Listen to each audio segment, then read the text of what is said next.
kurikirana amakuru mu kinyarwanda kuri radiyo urumuri. Amakuru ava impande enye z'isi yose, amakuru acukumbuye, amakuru yuzuye ubusesenguzi, nta handi wayasanga uretse kuri radiyo urumuri.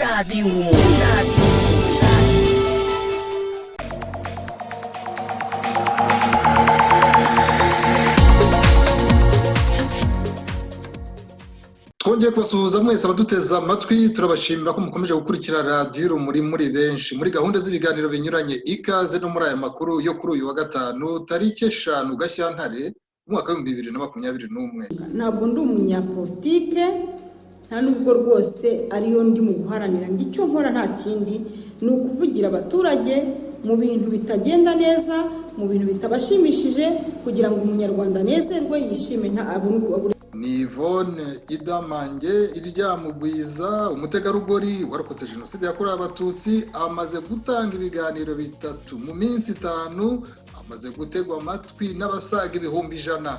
Aranenga ubutegetsi buri mu Rwanda, akabusaba gukosora ibyazambye. Abamukurikiye baremeza ko yatinyutse kuvuga ibyo benshi bafite ku mutima, ariko bakabigumishamo. Hagati aho hari n'abatishimiye ibyo yavuze. Bose turumva uko bahagaze muri aya makuru. Muri aya makuru kandi turakomeza gahunda tumazemo iminsi yo kubaza amashyaka anyuranye aho ageze ibyo adahwema kwizeza abanyarwanda. Nimo nongere mbivuge yuko urugamba rwa politike atari ibitwenge, ntabwo ari picnic, urumva, kandi hatsinda umuntu ufite umuhati. Ni Gervais Condo yatangiranye n'ihuriro nyarwanda RNC, ari mu bayishinze, ubu ni umunyamabanga mukuru w'iri shyaka. Coalition Nouvelle Génération iravuga ko igaruka nyibakwe ndetse ko igiye gufatanya na RRPM Inkundura, Rwanda Restore People Movement. Ubutegetsi nta n'uburiho mu Rwanda nkurikije ko ndeba situation politique mu Rwanda. Uwo ni Jabo Akishuri, ni umunyamabanga mukuru w'iyi mpuzamashyaka. Uretse disikuru, turamubaza ibikorwa bifatika bagiye kugaragariza abanyarwanda. Kuri mikoro ndi Jean Claude Murindahabi, hani Paris muri studio ya 4 ya radiyo urumuri. Naho Aloyizi Simpunga niho bateguye gahunda y'ibiganiro by'uyu munsi, ni nawo dukesha kumvikana neza kw'amajwi ndetse n'amashusho mubasha kwibonera. Aloyizi, uri muri studio ya mbere mu Bubiligi, turagushimiye mu gusohoza neza iyo mirimo yose. Tugiye gukurikizaho amakuru ku buryo burambuye.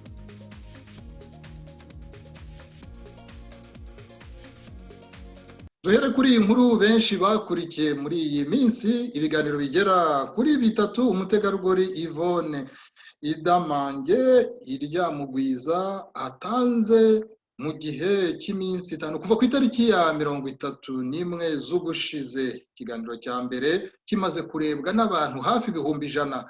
Aranenga uko ikibazo cya virusi ya corona mu Rwanda cyacunzwe n'ubutegetsi. Ndetse ku ikubitiro rya mbere tuhise tuvuga ngo abaturage tugume mu rugo. Haje ikintu cyitwa guma mu rugo, umuntu atagiteguye, umuntu bimeze nkaho ari nk'imvura iguye nayo itakubye.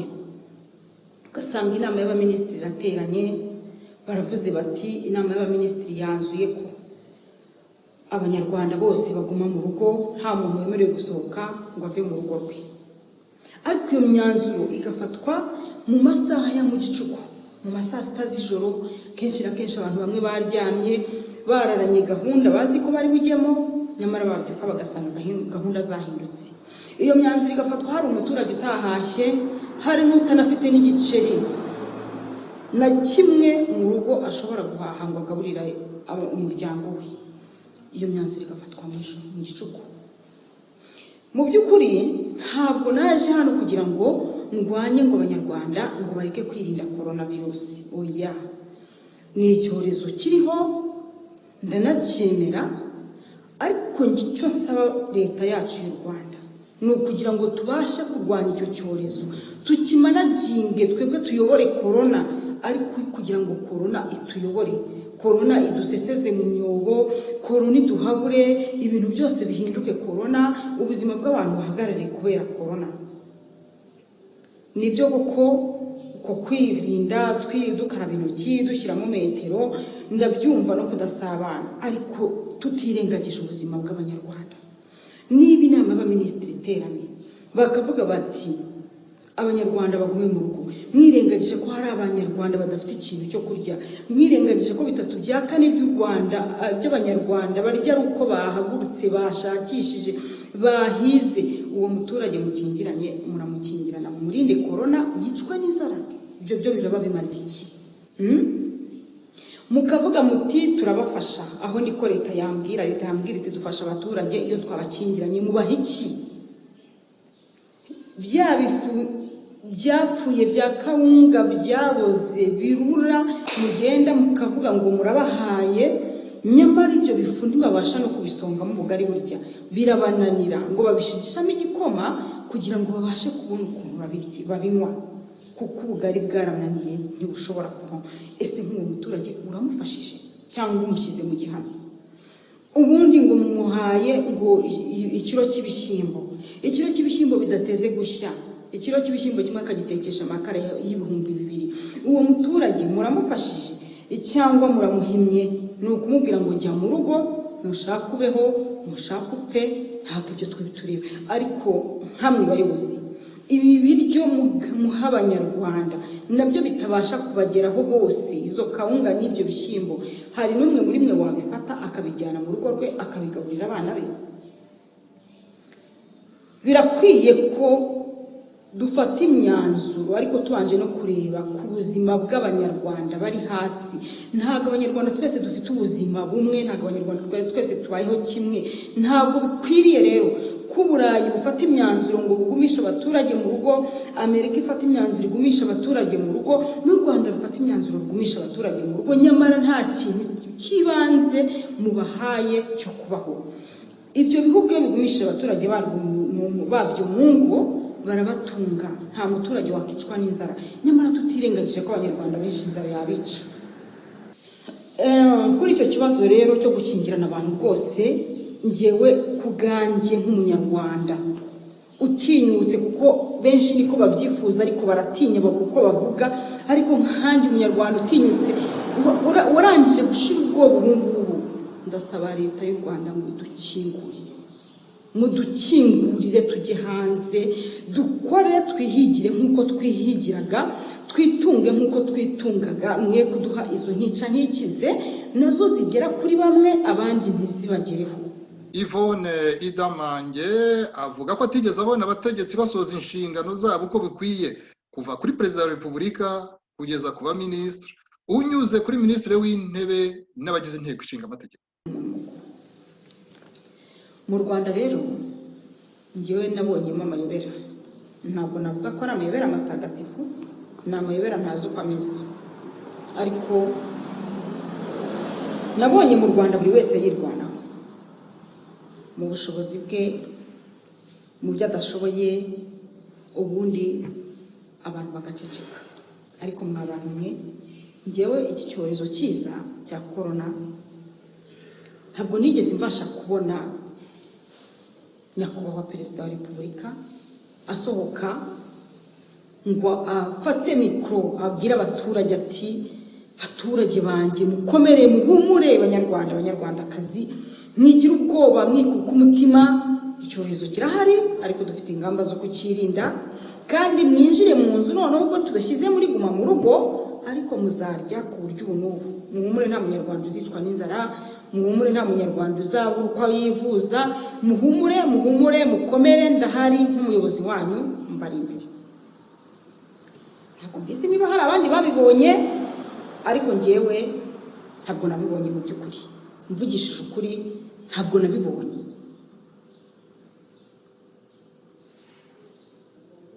Icyari gukurikiraho njye natekerezaga, numvaga ko niba wenda ari mu ruzinduko atabonetse cyangwa kubw'impamvu ze bwite, Madamu Jeannette Kagame yagombaga gufata mikoro nk'umubyeyi wacu, cyane cyane ko ababyeyi b'abagore tugira imbabazi, tugira impuhwe. Iyo habaye akantu usanga uhita wirukanka ufata utwana ushaka kudukubira ahantu hamwe kugira ngo duhumurize.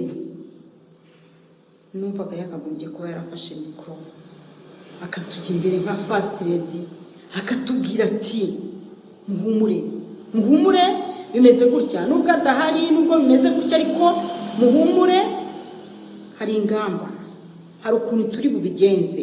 Ntabwo turi bufate ingamba ngo zibakakariye gusa, ahubwo hari ukundi kuntu igihugu cyamaze kubatekerereza. Muhumure, nta munyarwanda uzicwa n'inzara. Muhumure, nubwo koroni hari, mushikame dusenge. Ntabwo nigeze mbibona, mu by'ukuri njye mbivugishije ukuri, ntabwo nabibona. Yvonne Idamange aranavuga ko abanyarwanda badakwiye kugirwa igikoresho cyangwa icyo bamwe bita iturufu. Iyo rero urebye usanga hari ukuntu korona ishaka kuba urwitwazo cyane, bibe iturufu ya leta ikoresha mu kugira ngo iramire inyungu zayo, ariko nyamara birengagije inyungu z'abaturage nyamwinshi. Nihangane abanyarwanda, abayobozi bacu, mugabanye kujya mudushyiraho ibintu byo kuturusha ubwenge cyane, ngo mutugire ibikoresho, mudufatireho amaturufu runaka, mufatiraneho kutugira nk'abantu batazi ubwenge. Mwebwe mukoresha iturufu runaka y'ikintu mushaka kwitwaza kugira ngo mubone inyungu zanyu. Korona ni iturufu isimbuye iturufu ya jenoside. Mu Rwanda mu bihe byashize, kera tukiri abana no mu gihe cyose cyashize mu myaka itambutse, umuntu yakoraga akantu kugira ngo umuntu amucishe bugufi akamubwira ati wantera hamwe. Nyamara ntabwo bivuga ko abanyarwanda bose bari mu gihugu bishe. Mw'abanyarwanda mwe, ntitukajye ducira abantu imanza ngo tuvuge ko abantu bose ari abagome. Twirengagije yuko hari n'abaduhishe kugeza kuri uyu munota turiho kubera ko badufashije. Ugasanga iturufu ya jenoside mu Rwanda yabaye iturufu jenoside yakorewe Abatutsi. Inzibutso bakazisura, amadevize agatambuka mu Rwanda ya jenoside yakorewe Abatutsi. Imibiri y'abacu igacuruzwa, nta nubwo ndi butinye kubibabwira. Nyamara twebwe abaresikape tumeze nk'abasubijwe inyuma n'amateka, nta n'utwitayeho. Yego Farije yaratwishyuriye, ariko se wakishyurira umwana wawe wowe uri umubyeyi, ukamwishyurira atagira umwenda wo kwambara, ukamwishyurira ishuri atagira itike imujyana ku ishuri, akazarigeraho ate? Barangiza bakicara ngo abana ba Farije ngo nabaswa, ngo abana ba Farije ngo nibo batajya bamenya ubwenge, ngo nibicucu, ngo kubera ko ngo bigira ubuntu. Narabyumvaga umujinya ukanyica cyane, ariko nkaba icyo nakora. Ahubwo twagira ubwenge. Fata umwana wawe wabyaye, umushyire kwiga muri ziriya kondisiyo, atagira umuntu umwitaho, atagira umureberera, atagira umufasha, hanyuma urebe ko yiga ishuri akayishobora.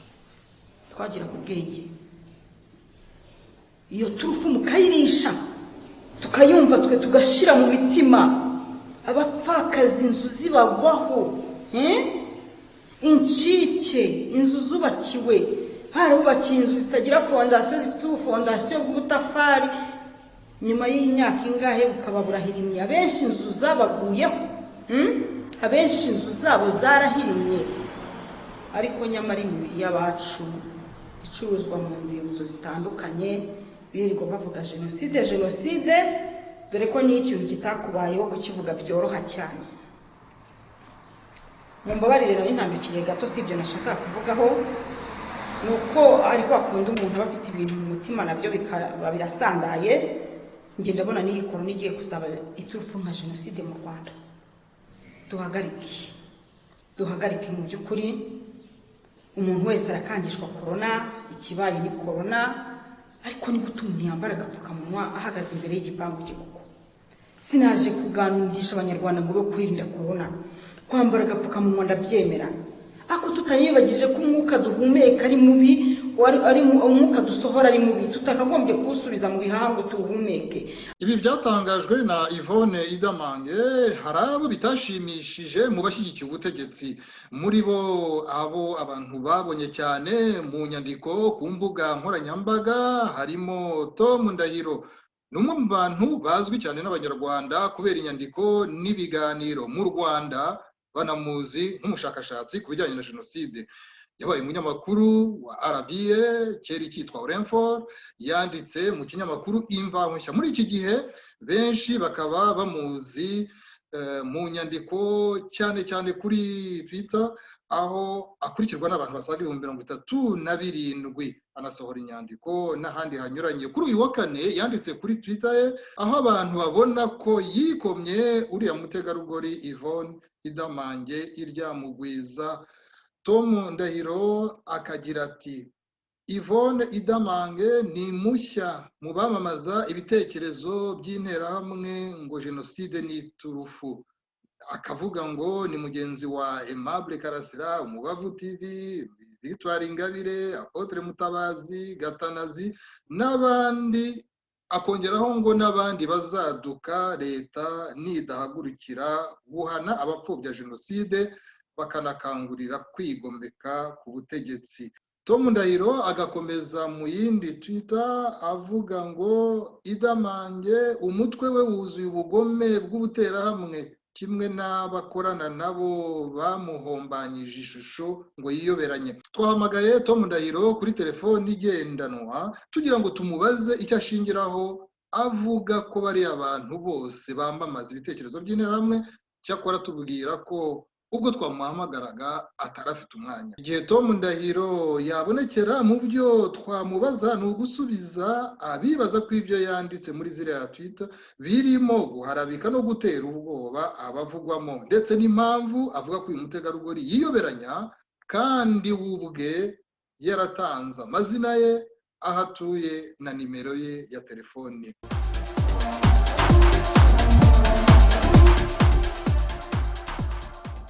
Nyuma y'ibi abanyarwanda batagira ingano banditse ku mbuga nkoranyambaga basobanura ko uyu mutegarugori Yvonne Idamange iryamugwiza ko yavuze akababaro gasanzwe gafitwe n'abanyarwanda muri ibi bihe.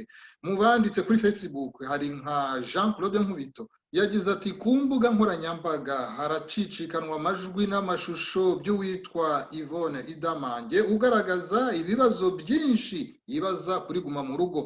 Agakomeza agira ati bamwe aho kumva ibyo avuga baratinda ku isura ye kugira ngo bamuhe ubwoko bifuza ko ibyo atangaza byakomokamo. Agakomeza agira ati Yvonne Idamange ni ishusho y'abanyarwanda benshi bafite ibyo bibaza baburiye ibisubizo muri iki gihe. Abanyarwanda bafite ubukene kubera iyiguma mu rugo, ku buryo kuvuga ko ubukene buhari bitakagombye guca nk'amabere. Agakomeza avuga ati ibisobanuro bitangwa kuri COVID-19 si mu Rwanda honyine bigaragaramo urujijo, kandi kubishidikanyaho si uguca nk'amabere. Kunenga ko ba mukerarugendo bemerewe kugenda, abaturage basanzwe banakeneye gusohoka ngo bakore kuko batabyemerewe, ko kubivuga gutyo atari amahano. Ati kugaragaza impungenge ku itangira ry'amashuri ni ubupfura si ubupfayongo. Jean Claude Nkubito ati kugaragaza ko zitukwamo nkuru kandi ko ubuyobozi bw'igihugu bukwiye guhumuriza abaturage si ukugoma, ahubwo ni ukuburana uburenganzira bw'abanyarwanda.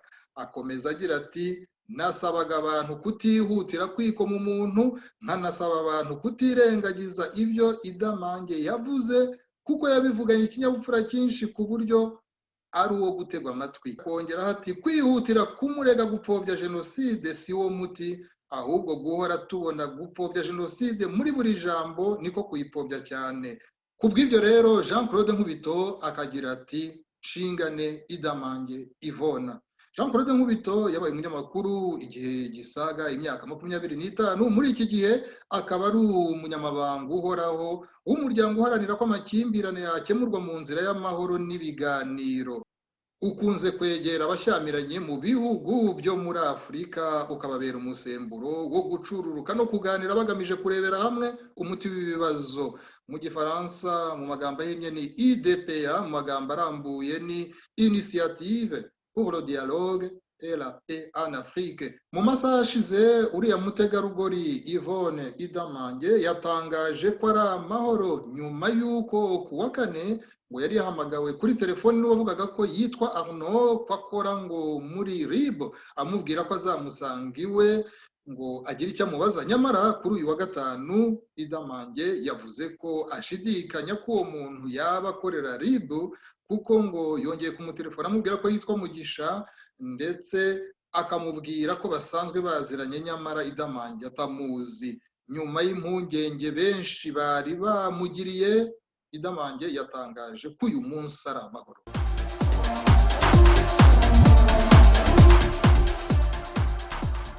Nyuma y'iriya nkuru y'umutegarugori Idamange, dukomereze no ku zindi nkuru twabateguriye. Tumaze iminsi dufata n'akanya mu makuru tukaganira n'abayobozi b'amashyaka anyuranye, tukababaza aho bageze urugendo rw'impinduka badahwema kuvuga.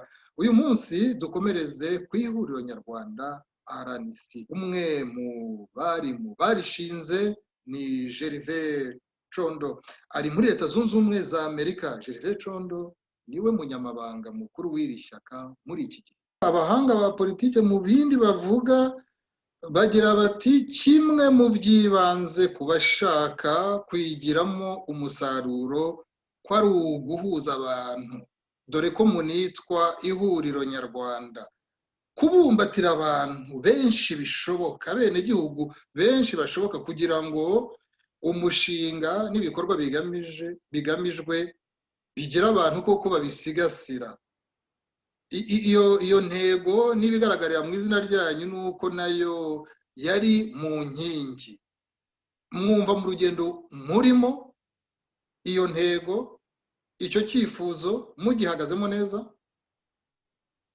Urakoze muri ndahabi, nibyo nkubwira ni intego uba we ushaka kugira ngo uzagereho.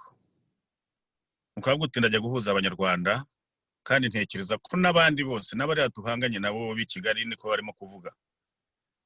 N'ayo mashyaka yandi yose nta na rimwe rifite gahunda yo kugira ngo rizajye gutanya abanyarwanda. Nubwo ryakora ibikorwa bibatanya, ariko ubusanzwe mu magambo no mu mitekerereze abenshi baba bifuza ko bagenda bagahuza abanyarwanda, bose bakaba hamwe bagakorera hamwe. Natwe rero iyo gahunda niyo twahereyeho, ni nayo duharanira, ariko ntiwibagirwe ko abantu uri ubukorana n'abantu. Kera ngira ngo twigeze gukora ikiganiro nawe ngira muri ndahabi, ntanga urugero rw'uko ifarasi ushobora kuyijyana ku mugezi ngo ujye kunywa, ariko ntushobora kuyuhira amazi, ntushobora kuyayitamika ngo yamire. N'abandi nibyo rero ni uguhozaho. Ntabwo ndavuga ngo twabigezeho, ntabwo navuga ngo tuzabigeraho ejo cyangwa ejo bundi, nta n'umuntu kandi dushobora no kuba twabihatira ngo yihunge, nta n'ubushobozi dufite, nta n'urabyifuza, keretse bubaye bwa bwiyunge, guhuriza abanyarwanda ku ruhembe rw'umuheto nk'uko tujya tubyumva i Kigali. Ni ibintu rero bisaba yuko na buri munyarwanda yumva yuko afite inyungu zo kuba yakorana n'abandi, yakorera hamwe n'abandi. Urumva? Nibyo uzabongira ngo hari naho dukunze guhurira mu manama, kabiriya bintu mumaze iminsi mubona muri nawe uri mu babigerageza kugira ngo tuze duhurire muri kiriya kintu cyitwa RBB. Kiriya ni ikintu abantu bose banyotewe bagira ngo turi ko twakorera hamwe. Ntabwo dushobora kuba twakwirengagiza ko aba ari intambwe ikomeye ishobora kuza irusha n'imbaraga wenda abantu bagiye bagerageza ku giti cyabo, hanyuma bigahwekera. Ariko icyo nakubwira cyo ntabwo turabigeraho, n'ibyo guharanirwa turabishaka kandi tuzakomeza tubirwanire. Mu gihe mudahuriza hamwe abantu benshi ku buryo bushoboka, ahubwo bugacya bamwe basa n'abapandura ubwato cyangwa indege cyangwa imodoka mwarimo muhuriyemo, ibyo bintu ntimwicara ngo mubisuzume muvuge muti twabigenza gute kugira ngo n'abapanduye bazongere binjiremo, cyangwa ibintu byo gukomeza aho kugira ngo abantu babe benshi babe bake? Ibyo uvuga nanone nibyo byakabashe gukorwa. Burya abantu iyo bajya gutana muri nkubwire muri ndahabi, ntabwo ari ibintu bizamuka umunsi umwe. Iyo zijya kubyara amahari ntabwo ari ikintu cyiza ngo wumve ngo umuntu yavuze ngo ndikabuye ndapanduye. Haba hari ikintu kiri aho ngaho, mwarakoze ibishoboka byose kugira ngo abantu bagume hamwe. Ariko ukagira aho ngaho ukavuta ntabwo ari gereza nanone, ntabwo nzamuhatira ngo sinzamubwira, ntabwo uziyandahiro ya FPR. Nutate icyo gihango bazakumanike, ntabwo bishoboka. Uwo muntu rafite urwinyegamburiro, hari ubwo avuga ati ngiye hano nibwo nzisanzura. Nkavuga nti nanone uretse n'ihuriro urebe no mu yandi mashyaka, urebe naho ndakubwira no muri FPR ubwayo, urebe n'ishyaka twigeze kugira rimwe rukumbi ryitwaga Muvoma Revolutionnaire hano Amajyambere y'u Rwanda, nabo abantu bageze aho baravuga bati turajya handi. Murebe ni n'aya mashyaka nakubwiraga yabanje usingiye kuyavuga amazina kuko ni menshi, urebe n'aya yatangiye ejo bundi. Icyo kibazo kirahari kigaturuka ku mpamvu nyinshi, iyo tuvuze uko umuntu abisobanura avuga ngo ni imyumvire, ariko biterwaho n'imyitwarire ya buri muntu n'umuntu, cyangwa se uzagira ngo ibintu bizamera gutya n'ibitamera gutya genza aba nagiye. Muri iyo myaka yose kuva mu 2010 abanyarwanda bari imbere bavuga bati abo bavugira hanze hari abazaba barageze kuri ubu butaka bw'u Rwanda wenda nyuma y'imyaka 5 badufasha kugira ngo dufatanye igihugu tukigire cyiza, buri wese akisangemo, ari abarimo bagumemo, ari n'abari hanze bashaka kwinjira binjire babane neza. None nguwo umutegarugori umwe babonye witwa Madame Victoire Ingabire Umuhoza niwe winjiye muri icyo gihugu, niwe ubasha kuhavugira, niwe ubasha gufatanya nabo. Uyu munsi amashyaka icyo nkubaza ndi kukibaza n'abandi banyamashyaka bose uko tubatumiye, ngaho nawe bibwirire rero icyo wabasubiza kuri iyo ngingo. Icyo nabanza kubabwira ntuvuge ngo ni igisubizo cy'umushumba n'umushumba-kazi. Nahubwira muri ndahabi harya buriya wowe kuki ubivuga uri Paris, kandi uzi ko uvuga ibintu bikangura abantu binavugitse neza byumvikana neza, ukaba utari wahagarara i Kigali ngo ujye kuvuga uti rero mbivuge nabyihagarariye hatari ibyo njye gutara kure. Icyo cyihore ntugifate gutyo. Icyo nshaka kuvuga nuko nkunda gutanga ibimenyetso, ingero. Iyo usanze hari umugezi uri mutwara abantu ugakukumba ukagenda, ntabwo uvuga ngo uragenda ujye kwirukanka ujye kuramira abo ngabo. Hari byiza no kugira ngo banze uyobye amazi, hari byiza no kugira ngo usibye ube wajugunyamo amabuye abantu babasha kwambukiraho kugira ngo uwo mugezi wo ukomeze gutwara abantu. Hari ubwo ushobora kubavuga uti none wenda byiza nuko umuntu yabanza kubaka ikiraro, ariko utavuga ngo naho ngiye kumanukamo twese tugende dushirire rimwe. Urumva? Ibyo rero ni ngombwa ko abantu babyumva gutyo, bikwiriye kumvikana gutyo. Urabanza ugashaka kubaka ikiraro, cyangwa se no kuba washyiramo amabuye yaremereye kugira ngo abantu babashe kuba bakwambukiraho. Igihe utari wayashyiramo ukavuga uti mwose nimuze n'isakumba n'imvumba, ntabwo bifata. Mufite iyi example yabo ngabo, uravuga uti barahari, nibyo ni intwari rwose, kandi ntacyo badakora kugira ngo ibyo bintu iby'amababera mu Rwanda abe yashyirwa hagaragara, habe niyo mpinduka. Ntabwo rero ari ubwinshi bwawe ndabwana n'ayo mashyaka, kuko arahari. Niba ari amashyaka yitwa ngo ari muri opposition yo mu kwaha muri forum de parti politique, arahaba, hari arahari. Urayaza ari muri guverinoma yitwa amashyaka. Iswe niyo afite icyo amariye abanyarwanda, nibyo tuvuga ko ntacyo amaze. Abafite icyo bayamariye nabo ngabo, nabo ntabwo babasha kuba bagira urwo rw'inyegamburiro. Ni ngombwa rero ko urwo rw'inyegamburiro rubanza gushakwa. Ni ngombwa ko haboneka icyo kiraro. Icyo kiraro kizakorwa gite? Kizakorwa mu rwego rwa diplomasi. Diplomasi ntabwo ari ibintu uzavuga uti ndashaka umusaruro ejo cyangwa ejo bundi cyangwa uyu munsi. Urumva? Icyo gihe rero bitari byabasha kugeraho uvuga uti noneho nibura n'izi mpinduka twashakaga, dore hari yatangiye kuza imwe, dore ya kabiri, ni wa mugezi w'isuri turimo kuvuga. Ikiganiro kirambuye twagiranye n'umunyamabanga mukuru w'ihuriro nyarwanda RNC Gervais Condo, turakibagezaho mu masaha ari imbere.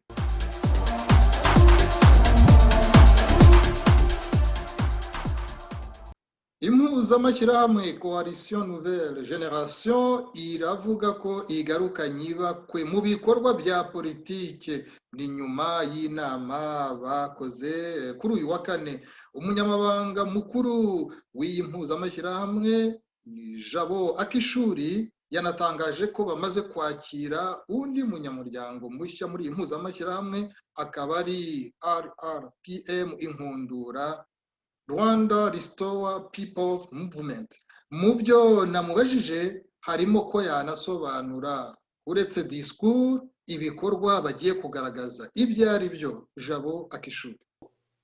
turabona amarembo akinguye ubu ngubu. Ntabwo amarembo akinguye kubera ko abari ku butegetsi babishaka. Amarembo akinguye kuko tumaze kubona ko ubutegetsi bumaze kunanirwa, bumaze kuba afebli. Tugomba kwinjira uko byagenda kose, babishaka batabishaka. Ntabwo ndi kubwira ngo tuzakoresha ubuhe buryo, icyo nkubwira gusa nuko turi kwiyorganiza kugira ngo ibyo ngibyo bishoboke. Ikindi wavuze uti umuntu wabigerageje ni Madame Victoire Ingabire, ariko wibuke ko dutanyana kwibukije ko natwe umukandida w'ishyaka Ishema membre wa Nouvelle Generation yabigerageje bakamugarurira ku kibuga i Nairobi. Ntabwo byavuga rero ko ari ikinamico yakinaga kugira ngo bamugarure. Yewe yanabigerageje bwa kabiri barongera bamugarurira ku kibuga hariya mu Bubiligi, asanga naho bamuteze. Bibwira ko rero icyo nta wakitugayira, ariko ntabwo byaduciye intege kuko ni imwe muri byo twita action politique. Muri action politique hari action ukora igacamo nk'uko abishakaga, hari action ukora kubera ko ikibuga ubu utakirimo wenyine, cyane cyane iyo muri opposition n'uwo muhanganye nawe ntabwo abayicaye n'abakora izindi action, n'agakora action zigerageza kukumira. Ubu rero noho twebwe turareba tugasanga leta y'u Rwanda igeze ku rwego idashobora kudukumira. Nubwo ntavuga ngo ni ibintu byoroshye, ngo ni ibintu by'umunyerezo, tugomba kubitegura neza, tugategura neza abantu bazatwakira n'uburyo tuzakirwa.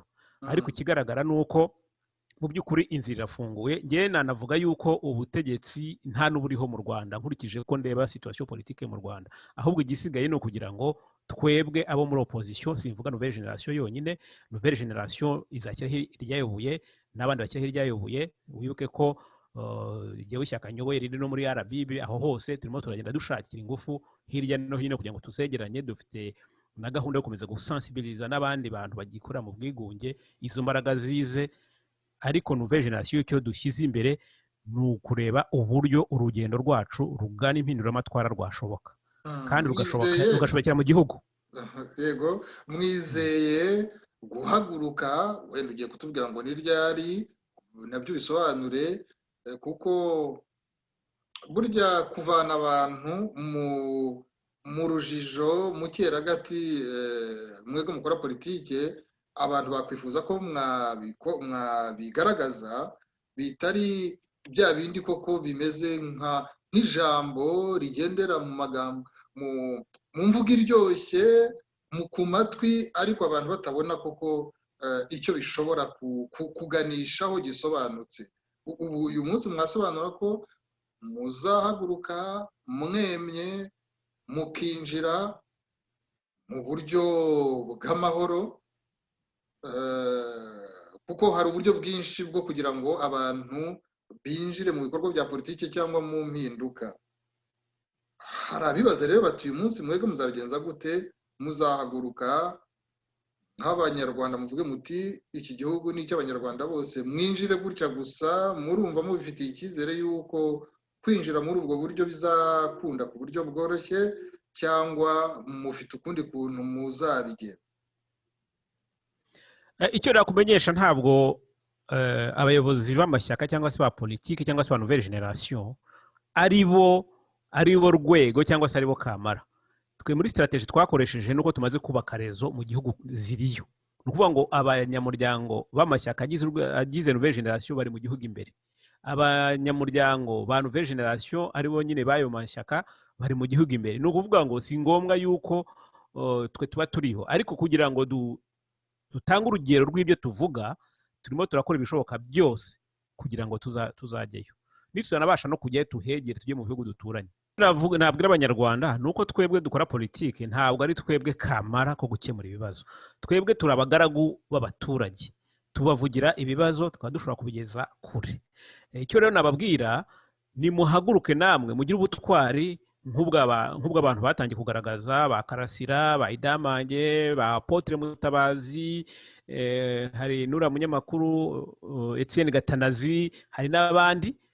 Nibashaka babita interahamwe, nibashaka babita abajenosideri, iyo ni iturufu ishaje. Ubujenosideri, interahamwe ni iturufu ishaje, kubera ko abo babita abajenosideri ntabwo interahamwe zibarusha kuba zarishe abantu benshi. Twebwe rero turi abavugizi banyu, ariko mu by'ukuri revolution nyayo nimwe mugomba kuyikorera, nimwe mugomba guhaguruka, nimwe mugomba gutinyuka, mugakomeza mukavuga nk'uko muvuga, byaba na ngombwa abantu bakahaguruka bakajya mu muhanda bakaka uburenganzira bwabo. ndagira ngo ngushimire cyane Jabo Akishuri, wakoze cyane rwose kwitabira ubutumire bwa radiyo Urumuri. Iyo nkuru niyo dusorejeho ay'uyu munsi. Mwakoze abayakurikiye. Kuri mikoro ndi Jean Claude Murindahabi, hano i Paris muri studio ya 4 ya radiyo Urumuri, naho wateguye ibiganiro by'uyu munsi ndetse agakurikiranira hafi n'iby'ikoranabuhanga na Royce Simpunga. Uri muri studio ya mbere ya radiyo Urumuri mu Bubiligi. Turagushimiye mu gusohoza neza iyo mirimo yose Royce. Nshuti muduteze amatwi bakunzi ba radiyo Urumuri, mwese weekend